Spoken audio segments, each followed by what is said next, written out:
जय हिंद दोस्तों। RP target education के यूट्यूब चैनल में आप सभी का स्वागत है। आज हम लोग देखेंगे डीएड एचआई फर्स्ट ईयर के पेपर नंबर 6। दोस्तों पेपर नंबर 6 वीडियो नंबर 2 होगा और यूनिट नंबर भी 2 होगा। दोस्तों यूनिट नंबर 2 आप देखेंगे पाठ्य विषयी रणनीतियाँ, ये क्यूरिकुलर स्ट्रेटेजिक। दोस्तों पाठ्य विषय के अंतर्गत कुछ रणनीतियाँ होती हैं। ये कौन कौन सी रणनीतियाँ होती हैं, इसी के अंतर्गत जो ये टॉपिक है पाठ्य विषयी रणनीतियाँ, इसी के अंतर्गत व्यक्तिगत निर्देशन और सामूहिक निर्देशन, ठीक है, सामूहिक निर्देशन, ये दो निर्देशन हैं। इस दो निर्देशन को ही इस यूनिट के अंतर्गत हम लोग पढ़ेंगे।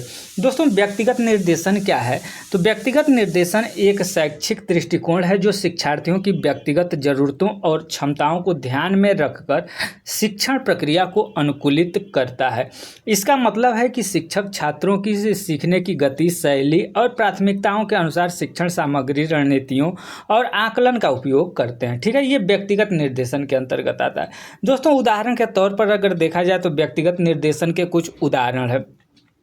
एक छात्र जो गणित में धीमी गति से सीखता है, उसे व्यक्तिगत निर्देशन के तहत अतिरिक्त समय और सहायता मिल सकती है। कहने का मतलब ये है दोस्तों कि कोई अगर बच्चा है, जैसे होता है ना कि जो कमज़ोर बच्चे होते हैं क्लास में, उनको अलग से व्यक्तिगत, अगर टीचर कहता है कि तुम्हें व्यक्तिगत रूप से तुम अकेले रहोगे या 2 लोग हैं तो 2 बच्चे ही रहेंगे और उनको हम व्यक्तिगत रूप से उनको हम पढ़ाएंगे, ठीक है। तो वही है कि अगर कोई छात्र गणित में कमज़ोर है तो उस छात्र को व्यक्तिगत रूप से निर्देशन दे करके और सामान्य बच्चों की तरह सामान्य बच्चों के साथ पढ़ने योग्य, मुख्यधारा से जोड़ने योग्य बनाना, ये व्यक्तिगत निर्देशन के कुछ उदाहरण हैं। एक छात्र जो दृश्य तरीके से यानी देखने के तरीके से सीखने को पसंद करता है, उसे व्यक्तिगत निर्देशन के तहत चित्र या वीडियो जैसे दृश्य संसाधनों का उपयोग करने का अवसर मिल सकता है, ठीक है। ये है। नेक्स्ट उदाहरण के तौर पर ही है कि एक छात्र जो भाषा में कमज़ोर है, उसे व्यक्तिगत निर्देशन के तहत भाषा की कक्षा में विशेष ध्यान मिल सकता है। ये व्यक्तिगत निर्देशन है, यानी बच्चों को व्यक्तिगत ध्यान देना, ठीक है। उसके व्यक्तिगत निर्देशन के लाभ। दोस्तों जो व्यक्तिगत निर्देशन है इसके कुछ लाभ हैं, यानी कोई बच्चा है उसको व्यक्तिगत रूप से क्लास में या बाहर 1 घंटे के लिए, 2 घंटे के लिए व्यक्तिगत रूप से पढ़ाते हैं, एक सामूहिक रूप से पढ़ाते हैं। तो ये व्यक्तिगत निर्देशन एक व्यक्ति या एक बच्चे पर बिल्कुल ध्यान आपका फोकस रहता है। तो अधिक प्रभावी शिक्षण, यानी व्यक्तिगत निर्देशन का जो मेन लाभ है उसका यही है कि अधिक प्रभावी शिक्षण तो होगा ही, क्योंकि एक बच्चे पर एक टीचर का पूरा फोकस रहेगा, तो अधिक प्रभावशाली तो होगा ही। यह छात्रों को उनकी व्यक्तिगत आवश्यकताओं के अनुसार सीखने में मदद करता है। अधिक प्रेरणा। दोस्तों यह छात्रों को अपने सीखने की गति और शैली के अनुसार सीखने में मदद करता है, जिससे वे अधिक प्रेरित महसूस करते हैं। कहने का मतलब ये है कि कोई बच्चा कमज़ोर है और उसको 10 बच्चों के साथ पढ़ाया जा रहा है, उसमें से एक बच्चा कमज़ोर है तो ये बच्चे तो सबसे पहले क्लास में ले जा करके होमवर्क जमा कर देंगे। कुछ भी ये बोला जाएगा, पूछा जाएगा तो ये 10 बच्चे में से 9 बच्चे तो डायरेक्ट बता देंगे, एक बच्चे को सोचने में टाइम लगेगा या, तो ये अधिक प्रेरणा महसूस करेगा। इसमें अधिक प्रेरणा, इसमें अगर व्यक्तिगत तरीके से अगर एक बच्चे को केवल देखा जाए तो इसमें इसके अंदर हीन भावना नहीं आएगी, नहीं तो इस बच्चे के अंदर हीन भावना आ जाएगी कि ये जो 9 बच्चे हैं ये बहुत तेज हैं, हम उत्तर नहीं दे पा रहे हैं, मेरा मार्क्स कम आ रहा है, इत्यादि इत्यादि, ठीक है। दोस्तों अधिक लचीलापन। अब यहाँ पर अधिक लचीलापन का मतलब ये हो जाता है कि व्यक्तिगत तौर पर अगर बच्चे को हमें पढ़ाना है तो वहाँ व्यक्तिगत लचीलापन, यानी उस बच्चे के लेवल के अनुसार हम जो पाठ्यक्रम होता है उसको बना सकते हैं। यह छात्रों को अधिक सीखने की शैली और प्राथमिकताओं के अनुसार सीखने की अनुमति देता है। अब दोस्तों व्यक्तिगत निर्देशन के कुछ प्रकार हैं, ठीक है। व्यक्तिगत निर्देशन के कुछ प्रकार हैं, यानी व्यक्तिगत निर्देशन किस प्रकार से दिया जाता है या व्यक्तिगत निर्देशन के प्रकार। शिक्षण सामग्री में बदलाव। शिक्षक छात्रों की आवश्यकताओं के अनुसार शिक्षण सामग्री में बदलाव कर सकते हैं, जैसे कि पाठ्य पुस्तक, वीडियो या अन्य संसाधन, ठीक है। व्यक्तिगत निर्देशन के प्रकार में हम देख लें।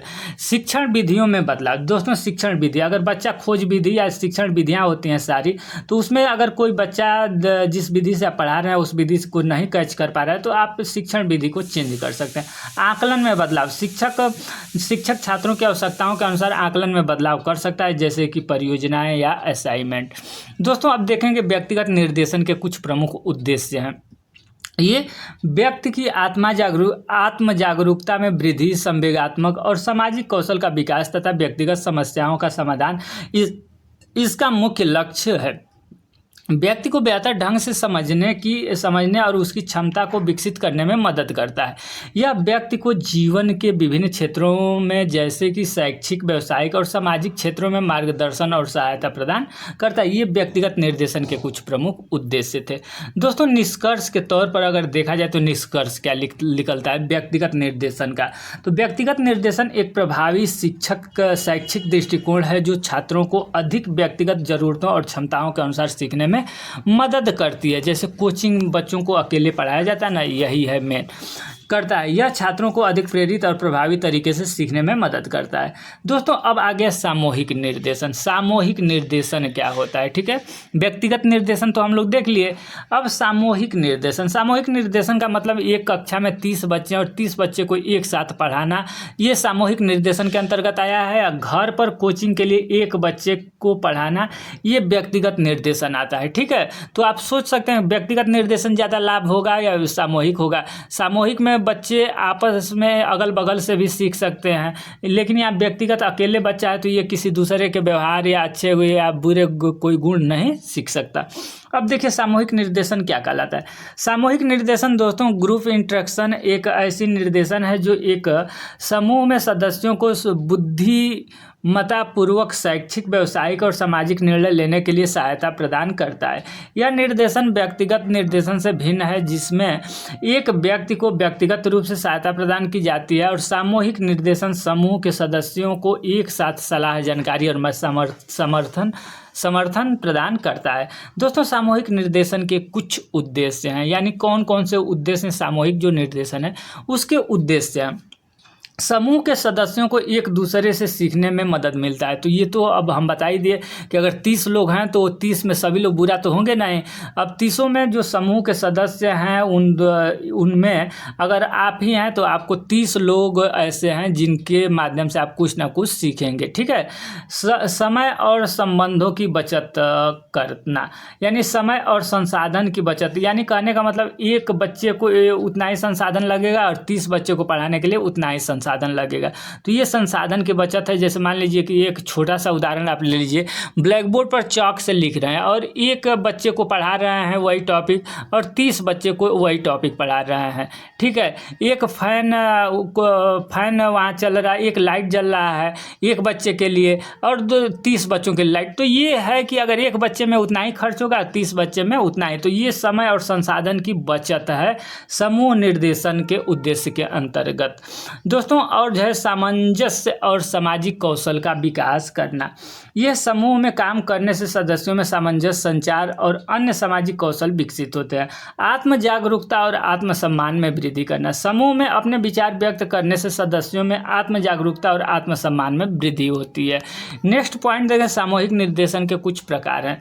दोस्तों, सामूहिक निर्देशन के कुछ प्रकार हैं। शैक्षिक निर्देशन छात्रों को शैक्षिक गतिविधियों में मदद करने के लिए, जैसे कि पाठ्यक्रम चयन, अध्ययन कौशल और कॉलेज या नौकरी के लिए तैयारी करने में शैक्षिक निर्देशन महत्वपूर्ण अपना रोल निभाता है।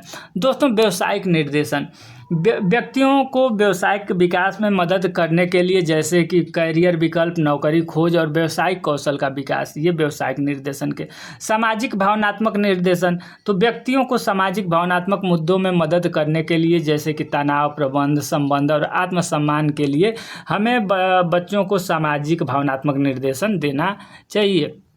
दोस्तों, सामूहिक निर्देशन की आवश्यकता, यानी सामूहिक निर्देशन की आवश्यकता क्यों पड़ गई? तो बढ़ती जनसंख्या और संसाधन की कमी, यानी जो जनसंख्या बढ़ रही है और संसाधन की कमी है, उसी को देखते हुए सामूहिक निर्देशन की आवश्यकता पड़ी।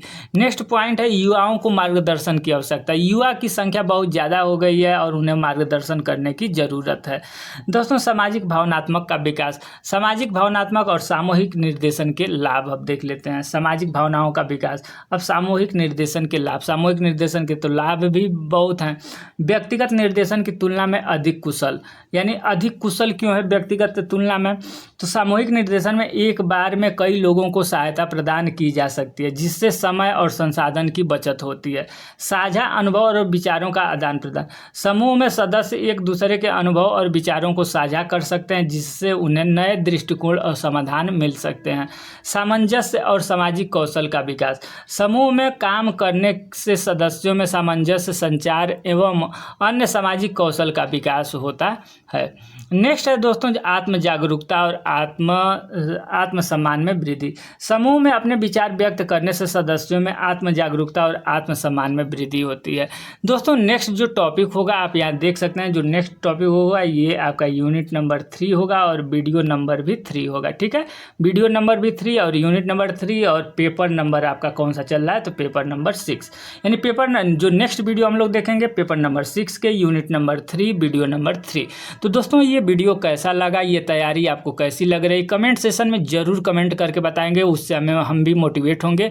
और लेटेस्ट दोस्तों यहाँ पर एक बात और हम बता देना चाहते हैं कि जो आपका DED है HI, इसके पेपर नंबर 1, 2, 3, 4, 5 ये सारे पेपर कंप्लीट करा दिए गए हैं। आप RP टारगेट एजुकेशन चैनल पर जाएंगे और प्ले लिस्ट में जाएंगे तो वहाँ प्ले लिस्ट में DED HI paper 1st, 2nd, 3rd, 4th, 5, 6 बना हुआ है। वहाँ प्रीवियस ईयर का पेपर भी आपको मिल जाएगा, प्रीवियस ईयर के क्वेश्चन पेपर भी मिल जाएंगे, आपको सिलेबस मिल जाएगा, पूरे पेपर का सिलेबस मिल जाएगा और वीडियो भी सिलेबस वार टॉपिक वार मिल जाएगा। तो चैनल पर नए हैं तो चैनल को सब्सक्राइब करें और जा करके विजिट करें, ये सारे पेपर देखें और अपनी तैयारी को सटीक और अच्छी बनाएं। धन्यवाद।